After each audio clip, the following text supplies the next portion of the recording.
রিক্সা টানতে থাকা মানুষগুলোকে দেখে যদি তোমার মনে একটু করুণা হয়, তাহলে বুঝতে হবে তুমি আসলে পুরো ব্যাপারটা জানো না।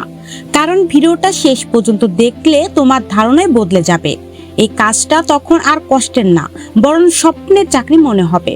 বাইরে থেকে দেখে মনে হয় মানুষগুলো কষ্ট করছে, ঘাম জড়াচ্ছে, ভারী বোঝা টানছে, কিন্তু আসল সত্যটা একদম আলাদা। এটা জাপানের ঐতিহ্যবাহী রিক্সা, যাকে জাপানিতে বলা হয় জিন রিক্সা, মানে হিটম্যান পাওয়ার ভেহিকেল, মানুষের শক্তিতে চালিত যানবাহন।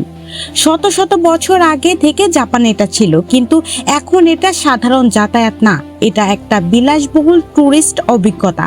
বিশেষ করে জাপানিতে কিয়োটো আর আসাকুসার মতো ঐতিহাসিক জায়গায় এই রিক্সা চলে, আর বিদেশি পর্যটকদের কাছে এটা খুবই জনপ্রিয়।